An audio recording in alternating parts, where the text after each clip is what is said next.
पहला कुरिन्थियों का 5वां अध्याय और वचन 6 से 8। हमारा भी फसह, ये इज़राइल के लिए था, फसह का पर्व जो अख़मीरी रोटी का पर्व था, वो हमारे लिए भी अख़मीरी का पर्व है। और हम इस पर्व के बारे में देखेंगे थोड़ा आज, और बहुत ही खूबसूरत बातें हैं यहाँ पर जो पौलुस समझा रहा और बता रहा। ओके, पढ़ते हैं। ओके, तुम्हारा घमंड करना अच्छा नहीं। क्या तुम नहीं जानते कि थोड़ा सा खमीर पूरे गूंदे हुए आटे को खमीर कर देता है? पुराना खमीर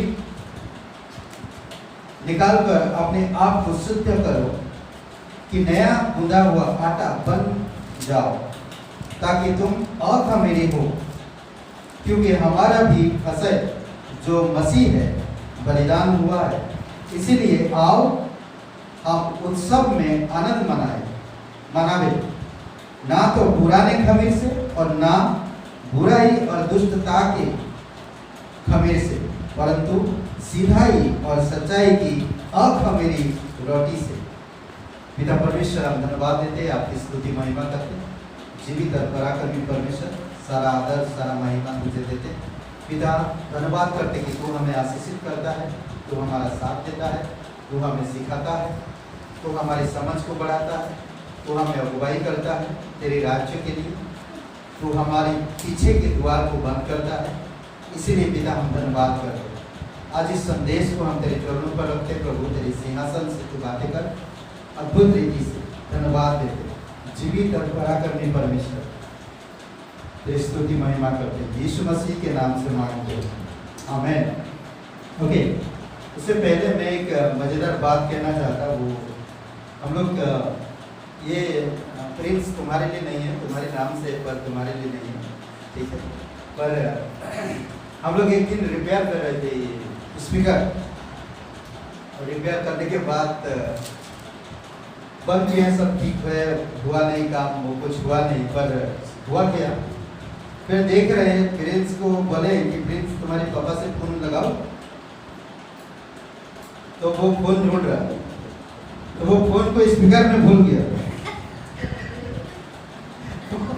वो रिपेयर करते करते फोन स्पीकर में भूल गया था। कभी कभी हम लोग ऐसे चीजें भूल जाते हैं जो हमें जरूरत होता उस समय नहीं मिल पाता, पर हमें ध्यान देने की जरूरत है। ओके, आज हम फसह के बारे में बात करेंगे। ओके, अख़मीरी रोटी का पर्व है ये, निर्गमन किताब 12 अध्याय में। अगर आप 15 से 20 में पढ़ेंगे तो अद्भुत तरीके से बात करता, और निर्गमन 13 1 से 10 में आप पढ़ेंगे तो अख़मीरी पर्व के बारे में बात करता है। हम लोग देखेंगे इसमें कुछ बातें। ओके, खमीर जो अशुद्धता का एक प्रतीक है, मत्ती का 13:33 में। ओके, खमीर दुष्टता और बुराई का प्रतीक के रूप में लिया गया है। खमीर अख़मीरी शुद्धता और सच्चाई के बारे में बात करता है। ओके, शुद्धता हमें परमेश्वर की लहू से केवल आ सकता है, दूसरा कोई रास्ता नहीं, शुद्धता। ओके, इसीलिए पौलुस जब कुरिन्थियों को लिख रहा, पौलुस जब बता रहा, पौलुस जो ये आधार दे रहा, पौलुस उन्हें इस स्तर के आचरण के अनुसार ढलने का आग्रह करता है, समझाता है। ओके, तो इसीलिए हमें बहुत इम्पोर्टेंट, बहुत जरूरी। चलिए देखते हैं हम लोग ये जो फसह का मेमना ये है कौन, और ये क्या चीज है। निर्गमन की किताब में चलते 12 अध्याय में। ओके, निर्गमन का 12 अध्याय फसह के पर्व की रचक कथा है, और इस कहानी को जब आप पढ़ते हैं एक अद्भुत आश्चर्यचकित करने वाले सिद्धांत मिलता, और यीशु मसीह के क्रूस के तस्वीर को प्राप्त करते हैं। पुराने नियम की व्यक्तिगत उद्धार के स्पष्ट तस्वीर है, व्यक्तिगत उद्धार का ओके स्पष्ट तस्वीर है जो प्रभु यीशु मसीह के द्वारा बहाए गए लोगों पर विश्वास करने के द्वारा प्राप्त होता है। कहाँ पर देखिए, निर्गमन की किताब में निर्गमन से हम देखते हैं यीशु की कलवरी के ऊपर जो यीशु मसीह बहाया गया लहू। ओके, इस अध्याय में यीशु मसीह, प्रभु यीशु मसीह को परमेश्वर का मेमना, हमारा फसह और हमारे फसह का मेमना जो क्रूस पर मृत्यु भगने के द्वारा प्रमाणित करता है। जैसे जैसे आगे बढ़ेंगे कुछ रोचक बातें यहाँ पर है जो हम लोग देख सकते हैं निर्गमन के 12वें अध्याय में, 12 अध्याय में। ओके, रोचक बातें हैं और ये सब बातें हमें जानने की जरूरत है, समझने की जरूरत है। बहुत इम्पोर्टेंट, बहुत जरूरी है हर एक विश्वासी लोगों के लिए समझना।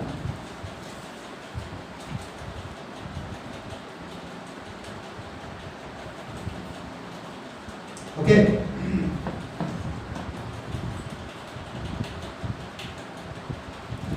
ऐसे ऐसे और भी कई सारे संदर्भ मिलते हैं इस किताब में जिसके द्वारा प्रभु यीशु मसीह को हमारे विश्वास का मूल आधार माना गया है या जाना गया है।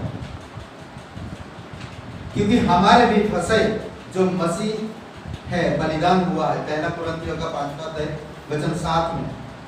फसह का पर्व मिस्र से निकलने के याद में एक प्रमुख चिन्ह है। निर्गमन के 12 अध्याय में एक अच्छा चित्र है, एक अच्छा चिन्ह है फसह का पर्व। ओके, आप देख सकते 11 अध्याय में पहलठों की मृत्यु की चेतावनी देता है मूसा। ओके, इजरायलियों को इस भोज की महत्व का ज्ञान नहीं था शायद, परंतु परमेश्वर ने मूसा के द्वारा ये आज्ञा दिया कि वे एक मेमने, हर एक परिवार में एक मेमने का वध करें और उसका लहू चौखट पर लगाए। यह भोज मिस्र देश को छोड़ने के एक दिन पूर्व खाया गया था। ये जो भोज था मिस्र को छोड़ने से पहले, एक दिन पहले इस भोज को किया गया था जिसके द्वारा उन्होंने परमेश्वर पर विश्वास किया और उसकी आज्ञाओं को पालन किया। परमेश्वर ने मिस्र में 9 महामारी भेजे थे। आपको याद रखना है कि मिस्र संसार का प्रतीक है। परमेश्वर ने संसार में 9 महामारी भेजे ताकि फिरौन इजराइल को वापस भेजने के लिए तैयार हो जाए। अगर आप निर्गमन का पहला अध्याय से लेकर आप पढ़ेंगे 10 अध्याय तक देखेंगे।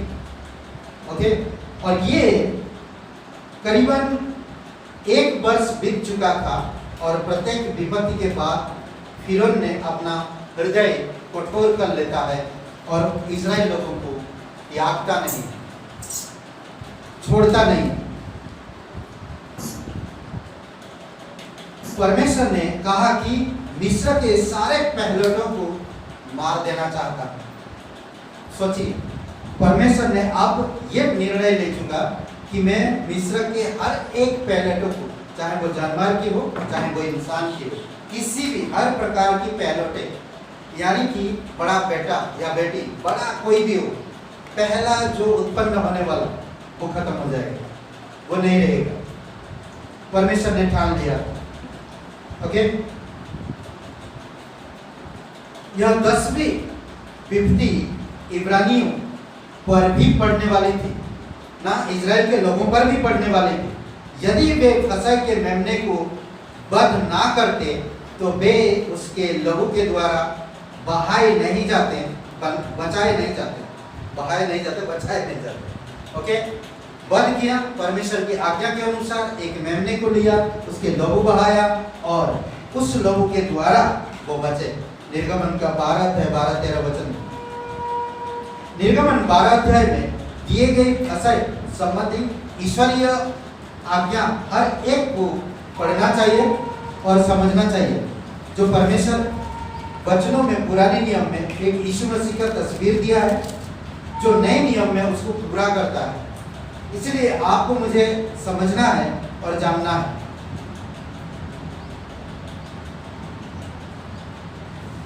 ओके, हम लोग जैसे जैसे आगे बढ़ेंगे कुछ बातें मैं बताऊंगा। पहला पॉइंट यहाँ पर मैं बताता हूँ। पहला जो पॉइंट है और ये है एक मेमना को लेना, एक मेमना को लेना। ओके, इब्रानी का 9:28 में वह मेमना मसीह था जो बहुतों के पापों को उठा लेने के लिए एक बार बलिदान होना जरूरी था।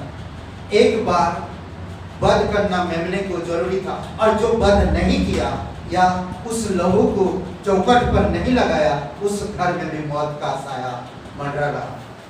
इसीलिए बहुत इंपॉर्टेंट, बहुत जरूरी है आपको मुझे समझना। ऐसा है 53 और वचन 6 में कहता, हम सब के सब भेड़ों के नाई भटक गए थे, हम में से हर एक ने अपना अपना मार्ग लिया।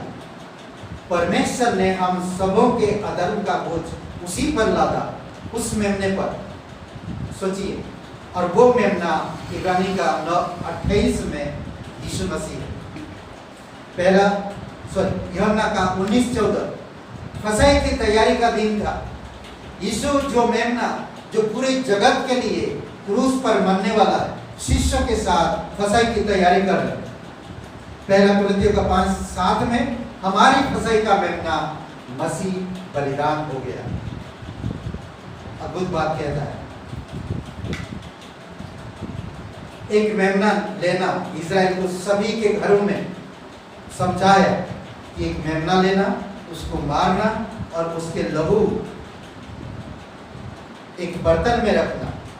उस बर्तन में एक जूफा, क्या बोलते हैं, जूफा में डुबाकर अपनी चौखट पर लगाना।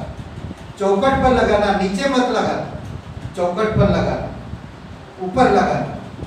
अद्भुत बात कहता है, यह जीवित मेमने की निर्दोष लहू थी, लहू नहीं थी जिसने उन्हें बचाया। क्या कह रहा, यह जीवित मेमने की निर्दोषता नहीं थी जिसने उन्हें बचाया। इब्रानी का 9:22 में कहता है, तीन वचन में ये शब्द मिलता है। इब्रानी का 9:22, पहला यूहन्ना 1:7, प्रकाशित वाक्य 1:5। शुद्धिकरण के बारे में बात करो। शुद्धिकरण केवल एक चीज से हो सकता है, और वो है पवित्र लहू। पवित्र लहू। मेमने का निर्दोष काफी नहीं था उनको बचाने के लिए, बल्कि पवित्र शुद्धिकरण के लिए, पवित्र शुद्धता में जीने के लिए, पापों से, मौत से हमें बचाए जाने के लिए पवित्र लहू की जरूरत है। ओके, शुद्धिकरण के लिए पापों से, पापों के बिना, उस लहू के बिना पापों से शुद्धिकरण नहीं हो सकता। ये 3 वचन में बताता है। यह प्रभु यीशु का निर्दोष जीवन नहीं था जिसके द्वारा हमारा उद्धार हुआ, परंतु क्रूस पर अपनी मृत्यु के द्वारा हमारा उद्धार हुआ, जो उसकी पवित्र लहू के कारण। क्योंकि हम एक अधर्मी इंसान, और अधर्मी इंसान के लिए एक निर्दोष होना जरूरी है, और उसकी निर्दोष खून भी होना जरूरी है। समझ रहे? नहीं तो सिर्फ एक चीज होने से नहीं होगा। ओके, खून की छिड़काना। दूसरी बात, खून की छिड़काना, खून को छिड़काना। मेमने को वध करना ही काफी नहीं था, खून तो पर्याप्त था, खून काफी था, परंतु जब तक कार्य नहीं करता तब तक, जब तक कि प्रयोग ना हो तब तक कार्य नहीं करता या बचाए नहीं सकता, जब तक उसको कार्य में लगाया नहीं जाता। अगर खून, समझ लीजिए इजराइल की परिवार, एक परिवार मेमने को काटा और खून को बर्तन में रखा और लेकर घर में रख दिया, और उस खून का उपयोग नहीं किया, उसको कार्य में नहीं लगाया, तो कुछ फायदा नहीं। उस घर में पैर रखा मरेगा, मौत आएगी। इसलिए बहुत जरूरी है आपको मुझे समझना, प्रत्येक इजराइल को अपनी संपूर्ण परिवार पर उस खून को लगाना था। संपूर्ण परिवार पर मतलब कि जब द्वार के चौखट पर, ताकि सब के सब बच जाए।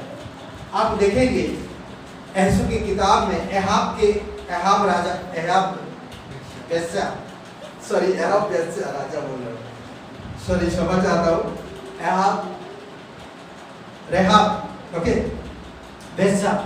जब एहसू ने भेदियों को भेजा था जेरिको का खबर लेने के लिए, जायजा लेने के लिए, तो उसके घर में छिपे थे और परमेश्वर पर रेहाब विश्वास करती थी, इजराइल के परमेश्वर पर, क्योंकि वो जानती थी कि वो एक जीवित परमेश्वर है। जब वो भेदी आए तो उन भेदियों को वो छुपा के दूसरे रास्ता पे भेज दिया, उनका जीवन बचाया और उनसे एक वादा किया था, जब इस शहर को नष्ट करोगे तो मुझे बख्श देना। तो उन्होंने एक प्रतिज्ञा किया था। मुझे लगता है कि वो परमेश्वर की ओर से उनके जुबान में रेहाब के लिए वो बात निकला था कि जब हम आएंगे तो तेरे घर के ऊपर से लेकर नीचे तक, ऊपर से लेकर ऊपर से एक डोरी लाल धागा लगा देना, ताकि जब हम उस धागे को देखेंगे तो तेरे घर में जितने भी लोग रहेंगे वो सब बन जाए। अद्भुत बात कहता है। तो वही चीज हम यहाँ पर देखते हैं। लहू रखना काफी नहीं था, बल्कि उसको चौखट पर रखना था। इजराइल की प्रत्येक परिवार को यही करना था, तो तभी वो लोग बच सकते थे। ध्यान दें कि लहू को दरवाजे के चौखट पर लगाना था, नीचे नहीं। आपने उस लहू का क्या किया? यह फसह के मेमने का लहू जो कलवरी के क्रूस पर बहाया गया, निर्गमन का 12 अध्याय वचन 22 में और पहला यूहन्ना 2 अध्याय वचन 2 में। एक साधारण पौधा, ओके, हमारे पापों का प्रायश्चित वो लहू किया, हमारे पापों का प्रायश्चित, वरन सारे जगत के पापों का भी, पापों के लिए भी ये लहू कार्यशील है। दूसरा, इजराइल को कहा था कि एक जुफा में लहू को डुबाना, लहू में जुफा को डुबाना और उस जुफे से लगाना। एक साधारण पौधा है जिसे प्रत्येक जन आसानी से प्राप्त कर सकता था। साधारण पौधा था जो देखेंगे एक गुच्छा भर के आता है, उसका एक रूप होता है और फैलता है चारों तरफ। जब उसको निकालेंगे और ऐसा थोड़ा हिला देंगे, एक जुफा की तरह होता है, मतलब एक क्या बोलते हैं, बहुत सारे उसकी टहलियां जैसा निकला होता है। जब उसको डुबाएंगे तो बहुत सारे ब्लड उसमें आ सकता और लगा सकता आराम से। कहते कि पुदीना जैसा छोटा होता, बड़ा नहीं होता वो पौधा। यह विश्वास का प्रतीक है। ये जुफा का मतलब है विश्वास का प्रतीक। कोई भी इंसान क्रूस पर विश्वास कर सकता है, कोई भी इंसान, यानी कि उस जुफे से लेकर अपने हृदय की पट्टियों पर लहू लगा सकता है। अद्भुत बात। दरवाजों के चौखट पर लगाए गए लहू ने ही उन्हें बचाया। यह नहीं कि उन्होंने उसके बारे में क्या विचार किया था, उसके बारे में क्या विचार किया, परंतु यह कि उन्होंने उस लहू के साथ क्या किया था। यही महत्वपूर्ण बात होती है। चौखट पर लगाना या विचार करना, उस लहू के बारे में विचार करना या उसके बारे में सोचना, ये काफी नहीं था, बल्कि उस लहू का उन्होंने क्या किया। परमेश्वर ने जैसा कहा था उन्होंने वैसा किया, तो वो लोग सब बच गए। जब मैं उस लहू को देखूंगा तब तुम्हें छोड़ जाऊंगा। परमेश्वर स्वयं कहता, जब मैं उस लहू को देखूंगा। अगर समझ लीजिए मैंने जुफा लिया, परमेश्वर ने कहा दरवाजा के उस पार सामने लगा, बाहर की तरफ, मैं अंदर की तरफ लगाता, तो उसमें कोई फायदा नहीं। अंदर की तरफ लगाना, मेरा विचार से मैं अंदर की तरफ लगा, मेरा विचार से मैं दरवाजा तो बंद ही रहेगा पर मैं खिड़की पे लगा देता। कई बार ऐसा लोग सोचता है। आज हम देखते हैं मसीह भाई बहनों के जीवन में ऐसा विचार आते हैं। ओके, पर इम्पोर्टेंट ये है कि दरवाजा के बाहर चौखट पर लगाना था, और जब यहोवा का दूत उस दरवाजा से होकर जाएगा और चौखट को देखेगा कि वहां पर लहू लगा है, तो वो बख्श देगा। निर्गमन का 12:13 में बर्तन में रखा हुआ लहू नहीं बचा सकता है। ओके, क्रूस में यीशु मसीह मर गया है। ओके, आज जो कोई क्रूस को देखता है शायद बच ना सके, देखा क्रूस को बच ना सके। यहूदा यीशु के साथ घूमा, यीशु के वचन सुना, यीशु के साथ बैठा, यीशु के साथ भोजन किया, यीशु के संगति में दिन बिताया 3.5 साल तक, फिर भी उसका मन नहीं बदला। क्या कह रहा देखो, बर्तन में रखा हुआ लहू नहीं बचा सकता है, परंतु हृदय पर लगाया हुआ लहू बचा सकता है। अद्भुत है, इसीलिए बहुत इंपॉर्टेंट कि आपको मुझे समझना। कलवरी के क्रूस पर बहाया हुआ लहू तब तक मृत्यु से बचा नहीं सकता जब तक उसे अपने जीवन में ना लगाया जाए। यीशु के क्रूस के लहू को हमारे जीवन में लगाने की जरूरत है, हमारे हृदय में लगाने की जरूरत है, अंगीकार की जरूरत है, मन फिराने की जरूरत है। जब मैं उस लहू को देखूंगा तब मैं तुमको छोड़ दूंगा। अद्भुत बात कहता। आज परमेश्वर हमारे अंदर एक चीज देखता, विश्वासी भाई बहन जो भी यीशु मसीह पर विश्वास करते हो, यकीन करते हो, क्रूस पर बहाए गए पवित्र लहू पर भरोसा रखते हो, तो परमेश्वर आपकी अच्छे कार्य, परमेश्वर आपकी दान पुण्य, परमेश्वर की अच्छे चरित्र, परमेश्वर आपके अच्छे गुणों को नहीं देखता। सिर्फ परमेश्वर एक ही चीज देखता कि वो लहू से आप बच गए। सिर्फ एक ही लहू, यीशु के लहू को देखता, उस मेमने के लहू को देखता। व्यक्तिगत अनुभव या व्यक्तिगत योग्यता नहीं है यहाँ पर शामिल नहीं है, परंतु केवल एक ही वस्तु ने उन्हें बचाया, वह है लहू। इब्रानी का 9:22 लहू के बिना शुद्धिकरण नहीं है, लहू के बिना मौत से हम बच नहीं सकते। इसलिए बहुत जरूरी है आज प्रभु यीशु मसीह के क्रूस पर बहाए गए लहू हमें समझना होगा। ओके, मेमने को खाना इजराइल लोगों को कहा था निर्गमन की किताब में किस प्रकार से खाएंगे। अगर आप पहले 12 अध्याय 1 वचन से लेकर आप अगर पढ़ते हैं 14 वचन तक, बहुत सारी बातें हैं जो हमें सिखाता। फिर आप 15 से लेकर 20 वचन में देखते हैं अखमीरी रोटी के बारे में बात करता। फिर प्रथम फसह का पर्व के बारे में बात करता। ओके, अलग अलग कैटेगरी में बांटा। इजराइल लोगों को फसह का पर्व के बारे में बताता है, समझाता है कि क्या करना है तुम्हें। इसीलिए हम जब कलीसिया आते हैं अपने आप को तैयार करना चाहिए, संसार से अलग होना चाहिए, बुरे चीजों से अलग रखना चाहिए, हमारे विचार, हमारे हृदय, हमारे शरीर पूरी तरह से अलग कर देना चाहिए। नितिन बहुत अच्छा कहानी बताया, मुझे बहुत अच्छा लगा 3 काम ना। जब हम तकलीफ में होते हैं तब परमेश्वर हमारे प्रति उस तकलीफ में भी लोगों को उभार कर लेकर आता है। तकलीफ में कौन साथ देता? इस दुनिया के लोग कभी तकलीफ में साथ नहीं देते। हम देखते हैं उड़ाऊ पुत्र के बारे में, जब उसके पास सब कुछ था तो सारे दोस्त थे।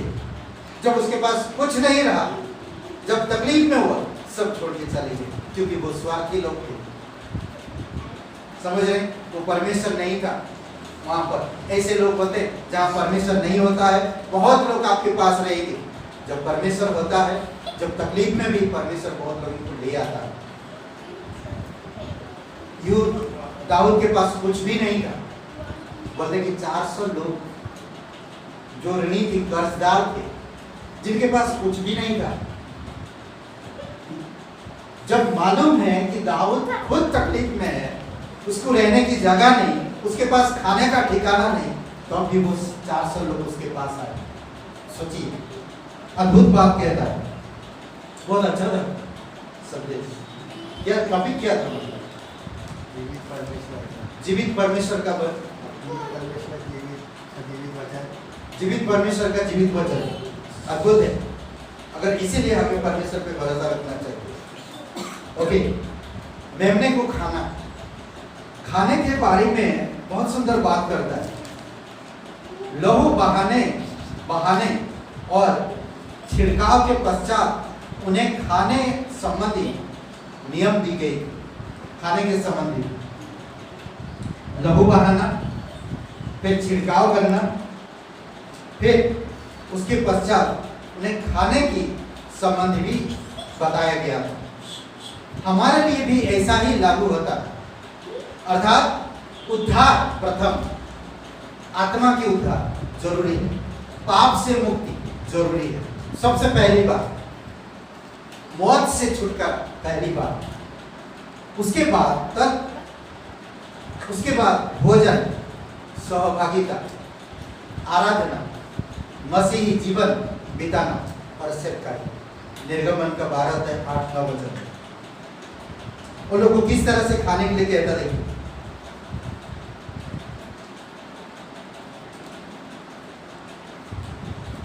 उसके मांस को उसी रात आग में भूनकर अखमीरी रोटी और कड़वे सागपात के साथ खाए। उसको सिर पे और अंतड़ी समेत आग में भूनकर खाना। कुछ भी तोड़ना नहीं, कुछ भी फेंकना नहीं, कुछ भी रखना नहीं। अद्भुत बात कहा। और कहता आग में भूनकर खाना, कच्चा या जल में कुछ भी पका कर ना खाना। एक अद्भुत बात है। अपने शरीर की इच्छा से या अपने विचार से हम यीशु पर यकीन नहीं करना, बल्कि परमेश्वर के अनुग्रह के द्वारा हमारा उद्धार होता है। भोजन ने उन्हें नहीं बचाया, परंतु लहू ने उन्हें बचाया। उसके पश्चात पूरा संभव था। यह ना छोड़वाता है 54 से 58 में देखेंगे तो वहां पर बातें करता। ये जो भोजन था वो स्वयं यीशु है। मेरा मांस ही निस्संदेह भोजन है यीशु का। उसको बोलते कि क्या बोलते, आगे हम बताते हैं। ओके, चौथा पॉइंट, खमीर को हटाना। दाऊद बहुत अच्छा प्रार्थना करता है, बहुत सुंदर प्रार्थना। ये हर एक मसीह भाई बहन को करना चाहिए। सुंदर प्रार्थना कहता, हे ईश्वर, तू मुझे जांच कर जान ले और देख कि मुझ में कोई बुराई चाल है कि नहीं। 19 अध्याय और वचन 139 वचन संहिता 23-24 वचन। खमीर को बहुधा पाप का प्रतीक समझा जाता है। यीशु भी इसके बारे में सावधान करता है। फरीसियों की खमीर से, यानी कि उनकी जो सिद्धांत है, उनकी जो विश्वास है, उनकी जो भेद है, उनकी जो कार्य है, उन कार्यों से सावधान रहो। यीशु मसीह खुद कहा था मत्ती के 16-13, पुराने खमीर को निकाल दो। पहला कुरिन्थियों का 5वां अध्याय वचन 7। हमें पूरी तरह से निकाल देना, यानी कि उस बुरी आदतों को पूरी तरह से निकाल देना। जब हम विश्वास नहीं किए थे, हम पुरानी स्वभाव में थे, पुरानी विचारधाराओं में रहते थे, संसार की अभिलाषाओं में रहते थे। उन चीजों को आप नहीं रखना। संसार की सिद्धांत, नैतिक विचारधाराओं में आप हमें नहीं जीना, बल्कि हमें अखमीरी रोटी को खाना है, और वो है यीशु मसीह। और धार्मिकता के खमीर को हमारे जीवन से पूरी तरह से निकालना जरूरी है। यदि हमें परमेश्वर के साथ वजन करना है तो पुरानी आदतों को, पुरानी अधार्मिकता को पूरी तरह से निकालना होगा। नहीं तो हम परमेश्वर के साथ भोजन नहीं कर पाएंगे, चल नहीं पाएंगे। इसीलिए दूसरा कुरिन्थियों का दूसरा कुरिन्थियों का 6वां अध्याय 14 में विश्वासियों का अविश्वासी के साथ क्या नाता। बहुत जरूरी है। और हमेशा पौलुस लोगों को समझाए, पुराने कपड़े उतार डालो, नई कपड़ों को पहन लो, पुरानी स्वभाव को निकाल लो, नई स्वभाव में बढ़ो। कई बार कई सारी बातें पौलुस समझाता है। ओके, नेक्स्ट हम देखते हैं 5वां पॉइंट, कड़वी बूटी। कड़वी बूटी, प्रभु यीशु ने हमारे लिए कड़वा प्याला पिया, कड़वा प्याला पिया, और हम भी थोड़ी कड़वाहट को सताव के समय अनुभव करते हैं। सताव जब आता मसीह के जीवन में, तकलीफ जब आता, कठिनाई जब आता, वो कड़वा प्याला हमें पीना चाहिए, अनुभव करना चाहिए। यीशु मसीह जब सताव और कठिनाई आया था, उसी वक्त उसे कड़वा बूटी पिलाया गया। करेक्ट, जब क्रूस पे था, पानी मांग रहा तो कड़वा उसे पिलाया गया था। वर्तमान में हर प्रकार की ताड़ना आनंद की नहीं होती, हर प्रकार की ताड़ना आनंद की नहीं होती, परंतु सब ही की बात दिखाई पड़ती है। इब्रानी का 12-11 वचन, इब्रानी का 11-12 वचन, सॉरी 12 का 11 वचन, 12 का 11 वचन। ओके,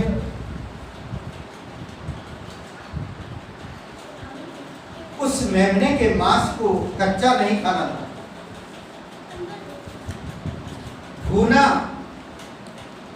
भुना हुआ पकाया, परंतु उस दुख भोगी मेमने को जो आग में से होकर गया हो, कुछ भी बचाना नहीं था, कुछ भी उसको बचाना नहीं था, थोड़ा सा भी उसको बचाना नहीं था।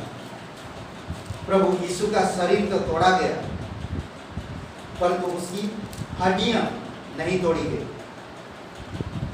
उसे शीघ्रता से खाना था, उसकी हड्डी नहीं टूटनी थी। वो जो मेमना वालों को भून के खाना था, सब कुछ रहेगा, उसको थोड़ा भी साफ नहीं करना, थोड़ा भी कुछ फेंकना नहीं, भून के उसको खाना था। जितना खा सकते खाओ, जो नहीं खा सकते उसे आग में पूरी तरह से जला दो, रखना नहीं बचा, कुछ भी नहीं रखना, उसकी हड्डी नहीं टूटनी थी। ओके, अद्भुत बात कहता है। और हम देखते हैं यीशु मसीह का हड्डी भी नहीं टूटा। भजन संहिता 34:20, यूहन्ना 19:36। आखिरी पॉइंट हम फिर बंद करेंगे। जाने को तैयार है, उनको कहा गया था, वो लोग तैयार है, पूरा वो लोग कपड़े पहनकर खाना खाना था, उनको तैयार होकर खाना खाना और उनको बाहर निकालना था। आप और मैं भी जब यीशु आएगा, हम सोचिए कि आपको पता हो यीशु आने वाला बादलों पर, आप तैयार बैठे हो।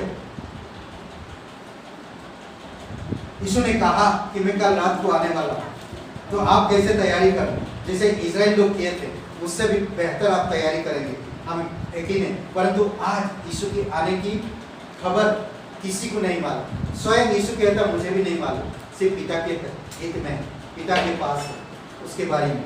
इसीलिए हर वक्त हर समय हमें तैयार रहने की जरूरत है। मिस्र के लोगों को, सॉरी इजराइल के लोगों को मिस्र से जाने के लिए वो लोग तैयार थे, जाने को तैयार है।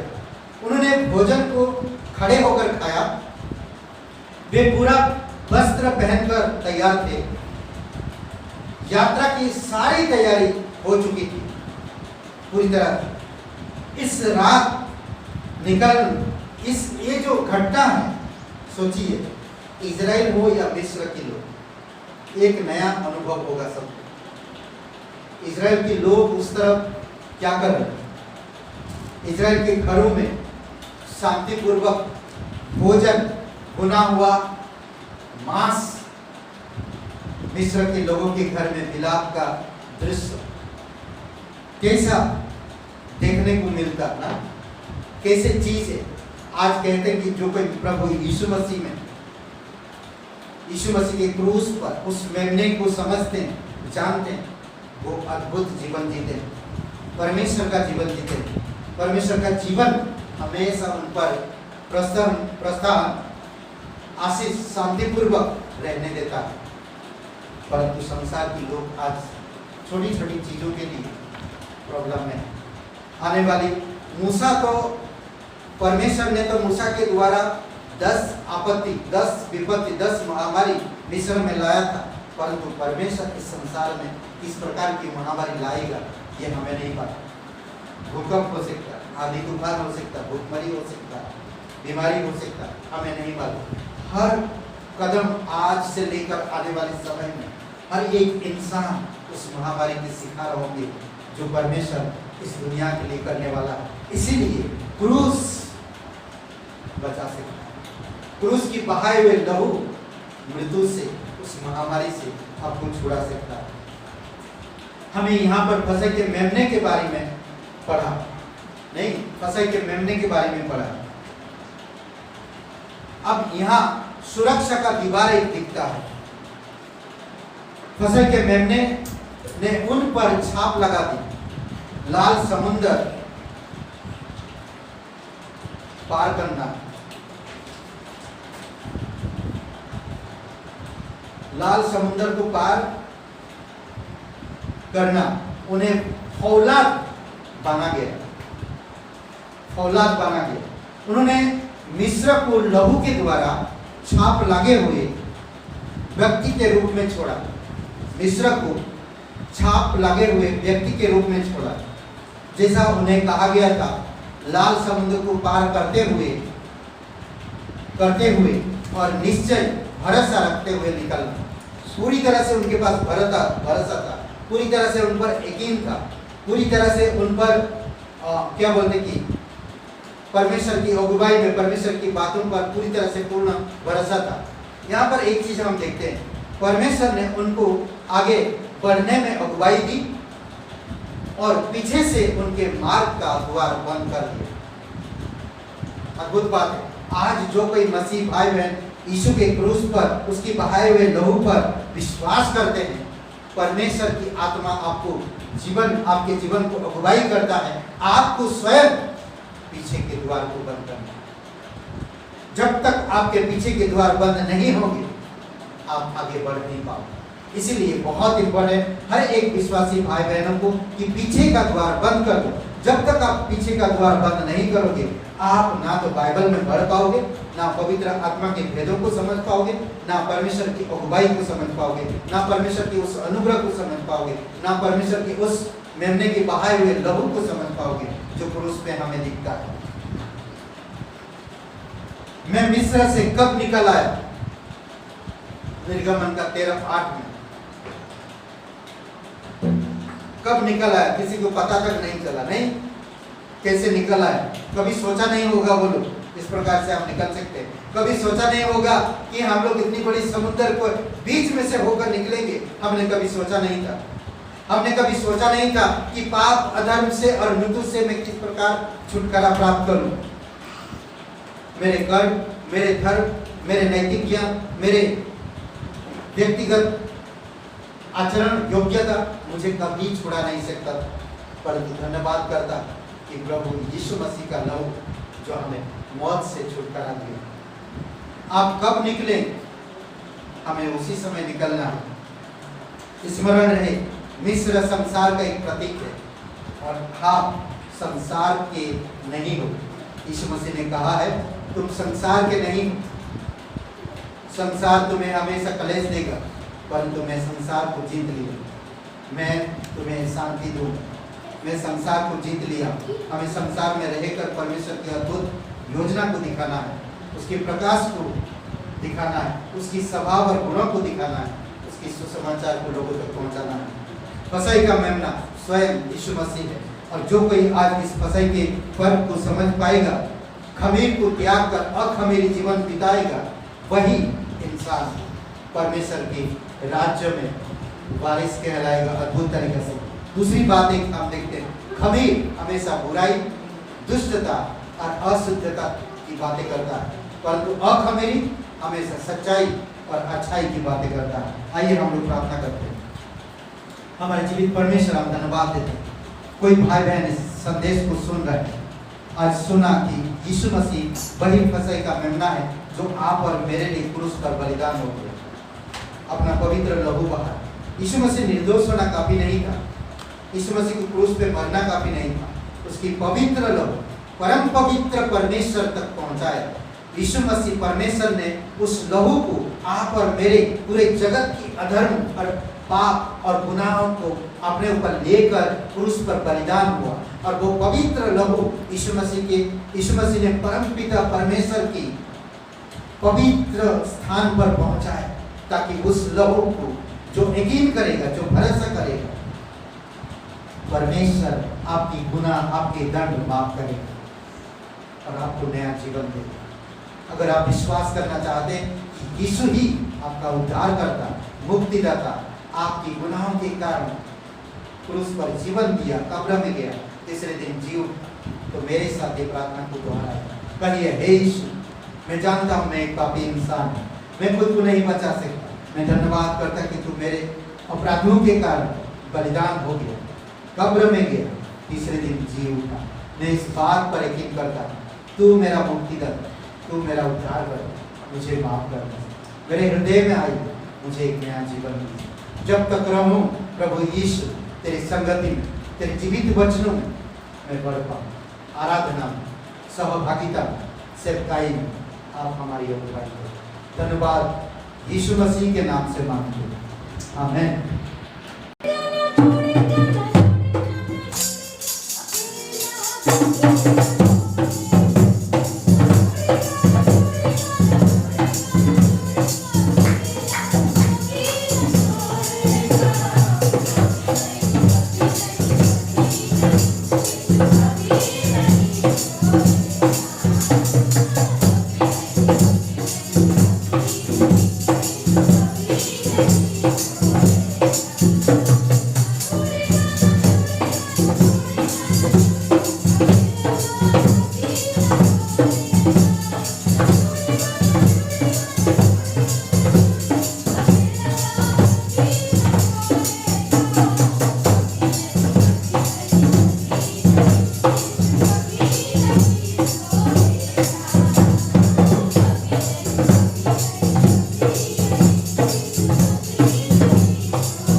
Amen.